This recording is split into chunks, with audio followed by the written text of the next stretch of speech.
آج ہم بات کریں گے سورۃ الحشر کے بارے میں۔ سورۃ الحشر، جی، سورۃ الحشر جو یہ مدنی سورت ہے، جی، یعنی ہجرت مدینہ کے بعد نازل ہوئی ہے،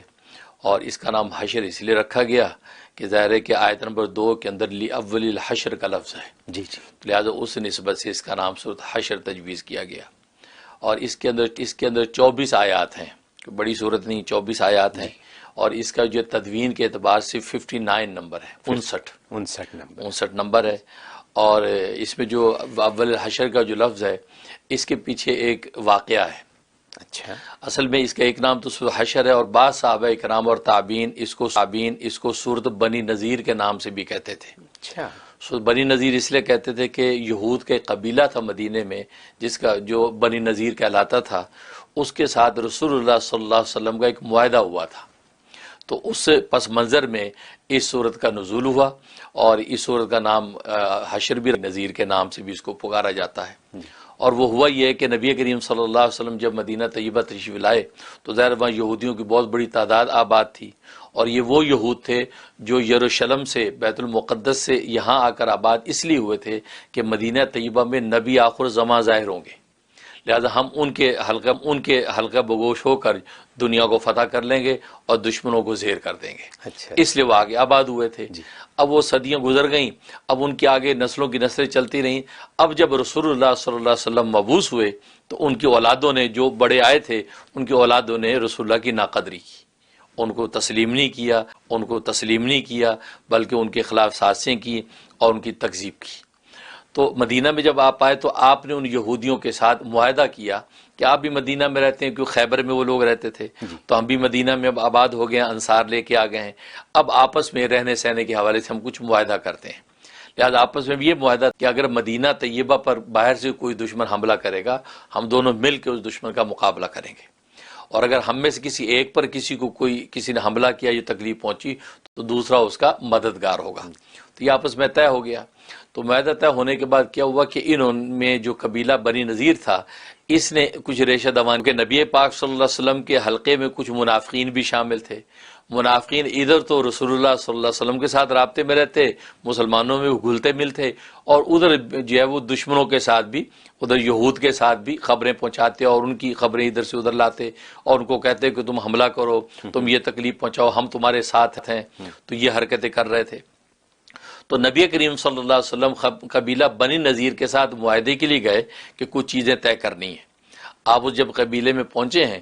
تو قبیلہ بنی نذیر والوں نے کیا شرارت کی کہ جو مجلس کی جگہ تھی کہ یہاں آپ تشریف فرما ہوں گے، تو اوپر ایک شخص کو بٹھا دیا اور ایک بڑا پتھر اس کو دے دیا، کہا کہ تم یہ پتھر لڑکا دینا، اور وہ پتھر جب رسول اللہ صلی اللہ علیہ وسلم پر گرے گا تو آپ ہلاک ہو جائیں گے، نعوذ باللہ۔ ہاں، تو گویا کہ آپ کو شہید کرنے کا انہوں نے پلان کر لیا، اور جناب وہ مجلس سے لگی، اور جیسے ہی آپ بیٹھے ہیں تو وہی کے ذریعے سے اللہ تبارک و تعالی نے آپ کو مطلع کر دیا کہ جلدی سے اٹھ جائیے۔ اس لیے انہوں نے یہ سازش کر رکھی ہے، آپ جلدی سے اٹھ گئے۔ جب اٹھے ہیں تو اس کے بعد جو وہ پتھر اس جگہ پہ گرا، تو نبی پاک صلی اللہ علیہ وسلم نے اس کے بعد تشریف لے آئے، ان کو پھر لکھ کے بھیج دیا، اب تمہارا ہمارا معاہدہ ختم ہے، اس لیے کہ تم نے عہد شکنی کی ہے، اب تمہیں ہم اتنی مرتے ہیں، اتنی مدت میں تم اپنا مال سمیٹ لو، سوائے ہتھیاروں کے باقی سب چیز لے جا سکتے ہو، ہتھیار لے جانے کی اجازت نہیں ہے، باقی گھر کا ساز و سامان، مال و دولت جو لے جانا لے جاؤ، ہمیں اس سے کوئی سروکار نہیں ہے۔ جب یہ بات ہو گئی تو منافقین نے کیا کیا کہ بنی نذیر والوں سے رابطہ کر کے کہا کہ بھئی جانے وانے کی ضرورت نہیں ہے، ہم تمہارے ساتھ، اگر کل کو ایسی صورت حال پیش آئی ہم تمہارے لیے لڑیں گے، ہم تمہاری طرف سے ڈٹے رہو، بیٹھے رہو۔ اب یہود نے جو خیبر میں بڑے بڑے مضبوط قلعے بنا رکھے تھے، تو وہ قلعوں میں بیٹھے، اب وہ مقررہ مدت پوری ہو گئی، ابھی تک وہ گئے نہیں، تو رسول اللہ صلی اللہ علیہ وسلم نے آپ ان پر چڑھائی کر دی اور ان کی قلعوں کا محاصرہ کر لی، اور وہ مضبوط قلعوں میں تھے، یہ سوچ کے کہ قلعوں کے اندر کون داخل ہوگا، اور پھر یہ اطمینان تھا کہ منافقین جو ہے وہ رسول اللہ کے ساتھ مقابلے میں کھڑے ہو جائیں گے تو ہماری بچت ہی بچت ہے۔ ہوا یہ کہ منافق تو نالائق ہوتا ہے، وہ تو دونوں طرف چلتا ہے، منافق ہی ہوتا ہے، وہ انہوں نے کچھ نہیں کیا۔ اب یہود پریشان، اب آپ نے جب محاصرہ کر لیا تو ان پر ایسا روب دبدبہ اللہ نے ڈالا کہ انہوں نے ہتھیار ڈال دیے اور معافی کی درخواست کی۔ اب فرمایا ٹھیک ہے، بس تم لوگ یہاں سے نکلو، اب اجازت نہیں ہے تمہیں یہاں ٹھہرنے کی۔ تو قبیلہ بنی نذیر کو وہاں سے نکال دیا۔ تو یہ اس کے اس صورت کے پیچھے واقعہ، یہ پھر صورت نازل ہوئی۔ اس صورت کے اندر پھر معاہدے کے حوالے سے گفتگو کی، اور پھر جو ہے اللہ نے جو ان پہ روب ڈال دیا، اور یہ اول حشر جو فرمایا کہ اللہ وہی ذات ہے کہ جس نے اہل کتاب میں سے کافروں کو ان کے گھروں میں سے نکال دیا پہلے اجتماع میں ہی۔ پہلے اجتماع کا مطلب یہ کہ یہ پہلی مرتبہ یہ جمع ہوئے، اور جمع ہو کر جو ہے دلوں کے اندر معصور ہوئے، اور اسی وقت اللہ نے ان پہ ایسا روب ڈالا ہے کہ اسی وقت وہ وہاں سے نکل کے جلا وطن ہو گئے۔ تو یہ پہلی جلا وطنی۔ اچھا، اس میں اول حشر میں ایک بڑا لطیف نقطہ بھی ہے، وہ یہ کہ اس کا مطلب یہ ہے کہ یہ تو پہلی جلا وطنی ہوئی جی، تو اللہ اشارہ کر رہے ہیں کہ ابھی دوسری بھی ہونی ہے، کوئی میدان حشر تو آئے گا نہیں اس کے علاوہ دنیا میں اور حشر ہونا ہے، جمع ہونا ہے۔ وہ کیا؟ وہ پھر پیشن گوئی پوری حضرت عمر رضی اللہ تعالیٰ کے زمانے میں۔ حضرت عمر رضی اللہ تعالیٰ نے جب بیت المقدس فتح کیا، اس وقت بھی یہی صورتحال پیش آ گئی، اور آپ نے یہود سے کہہ دیا تم یہاں سے نکل جاؤ،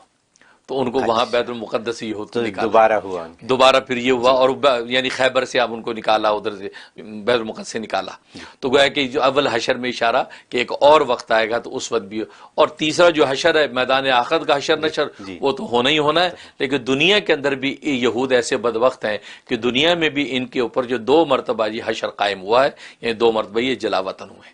اس لیے سورت کا نام سورہ حشر رکھا ہے، اس کا نام سورہ حشر رکھا ہے۔ اور اس صورت کے اندر جو وزن اعظم کا ذکر ہے،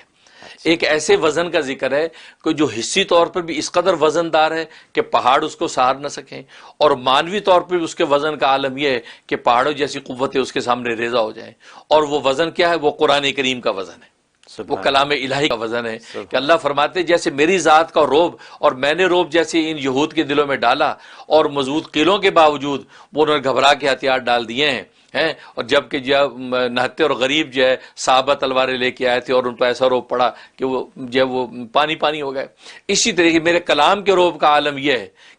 کہ کلام الملوکی ملوک الکلام، کہ بادشاہوں کا کلام کلاموں کا بادشاہ ہوتا ہے، تو میرے کلام کا وزن ایسا ہے کہ پہاڑ پہ اتار دیا جائے کہ لو انزلنا ھذا القرآن علی جبل، اگر پہاڑ پہ یہ قرآن اتار دیا جائے تو لرأیتہ خاشعا متصدعا من خشیۃ اللہ، تو دیکھے گا پہاڑ جو اللہ کے خوف سے ریزہ ریزہ ہو گئے۔ اچھا، تو یہ گویا کہ اس قرآن کریم کا حصی اور گویا کہ مانوی دونوں طرح کے وزن جو ہے اس قرآن کریم کے اندر موجود ہیں۔ اور قرآن جو تمہیں ہدایات دے رہا ہے، اور جو دنیا کے چھوٹے حشر دکھا کے جو بڑے حشر کی تمہیں جو خبر دے رہا ہے، اس بڑے حشر سے کبھی غافل نہ ہونا، اس بڑے حشر کی تیاری کرو،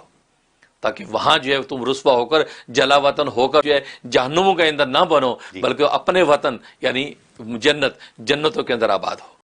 تو اس لیے اللہ تبارک و تعالیٰ نے اس حقیقت کو واضح کیا۔ اور قرآن کریم کا حصی وزن بھی ہوتا تھا کہ حدیث میں آتا ہے جب نبی پاک صلی اللہ علیہ وسلم پر وحی نازل ہوتی، حضرت عائشہ صدیقہ رضی اللہ تعالیٰ عنہ فرماتی ہیں کہ آپ کی یہ کیفیت ہو جاتی کہ سخت سردیوں میں بھی آپ کے ماتھے پہ پسینہ آتا تھا، ٹپکتا تھا پسینہ، اچھا، اتنا وزن آپ پر پڑتا تھا اس کا۔ اور ایک صحابی فرماتے ہیں کہ ایک مرتبہ آپ میری جو ران پہ سر رکھ کے لیٹے ہوئے تھے، اسی وقت وحی نازل ہو گئی،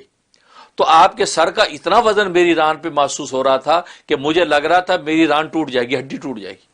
اس کا مطلب طور پر بھی اس قرآن کے نزول کا اتنا وزن تھا کہ نبی کا سینہ منور تھا کہ اس کو سہار سکتا تھا، عام جو طاقتور سے طاقتور صحابی بھی برداشت نہیں کر سکتا، آسان بات نہیں، آسان بات نہیں۔ تو یہ اللہ نے بتایا کہ قرآن کا یہ ظاہری اور باطنی ایک وزن ہے، اور لہٰذا اس وزن دار قرآن کی ہدایت کو سمجھو، ورنہ دنیا میں جس طرح تم چھوٹے چھوٹے حشروں میں رسوا ہوئے، حشر کے وقت بھی تم رسوا ہو جاؤ گے۔ یہ حقیقت اس کے اندر بتائی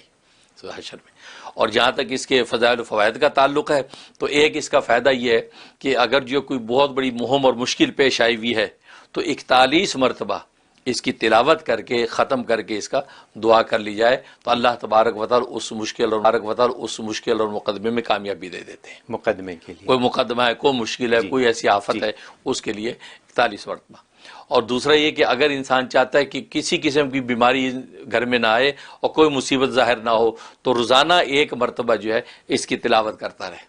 مصیبتیں نہ آنے کے ساتھ ساتھ یہ بھی ہوگی خوشحالی اتنی ہو جائے گی کہ مالدار کہلائے گا۔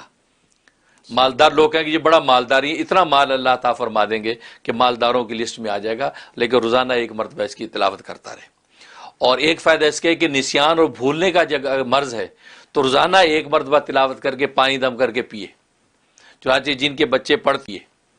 چنانچہ جن کے بچے پڑھتے ہیں، اسٹوڈنٹ ہیں، تعلیمی دنیا ہے، تو ان کو اس کا بڑا اہتمام کرنا چاہیے کہ ایک مرتبہ تلاوت کر کے روزانہ پانی بچوں کو پلاتے رہیں، انشاءاللہ ان کے دل دماغ بالکل روشن رہیں گے، اور جو پڑھیں گے ان کو جو آسانی سے یاد ہوتا اور رہے گا۔ جو بڑے بوڑھے ہیں جن کو کہ یہ مرض لاحق ہو جاتا ہے، بالکل، یہ بڑا اچھا یاد کرا آپ نے، ڈیمنٹ جاتا ہے بھولنے، بالکل اس کی پابندی کریں، اس میں عجیب تاثیر ہے کہ یہ جو وہ بھولنے کے مرض سے انسان محفوظ رہے۔ تو یہ ایسا ہو سکتا ہے کہ یہ پڑھ کے پانی پہ دم کر کے سارے گھر والوں کو اگر پلائیں بہت اچھا، تو ان کے ذہن کے لیے بالکل سب کے، بوڑھے بچے سب کو نفع دے گی، جی یہ فائدہ اس کا۔ اور جہاں تک خواب میں تعبیر کا تعلق ہے تو لکھا ہے کہ اس کا مطلب اس کو سنے یا پڑھے، اس کا مطلب یہ دین کا فساد اس میں آئے گا، لیکن فساد کے بعد پھر اصلاح پالے گا، اچھا اصلاح اس کو حاصل ہو جائے گی، توبہ کی توفیق ہو جائے گی، اور اللہ تبارک و تعالی اس کو پھر اپنے نیک بندوں میں اٹھائیں گے، یعنی گویا کہ ہدایت اس کو مل جائے گی۔ اور دوسرا اشارہ یہ کہ اس کے اگر کوئی ظاہری باطنی دشمن ہے تو اللہ تبارک و تعالی کریں گے، اور اس کے دشمن اس کی زندگی میں ہی ہلاک ہو جائیں گے، اور یہ دیکھے گا فلاں فلاں دشمن میرا اپنی زندگی میں رسوا ہو رہا ہے، ہلاک ہو رہا ہے، گویا کہ اس لیے کہ دشمن کا ہلاک ہونا بھی انسان کے لیے تسکین کا باعث ہوتا ہے، تو یہ اگر کسی نے خواب میں دیکھا تو اللہ یہ تسکین اس کو دنیا میں عطا کریں گے، انتہائی کارآمد کارآمد چیز ہے، تو یہ اس کی خواب میں تعبیر۔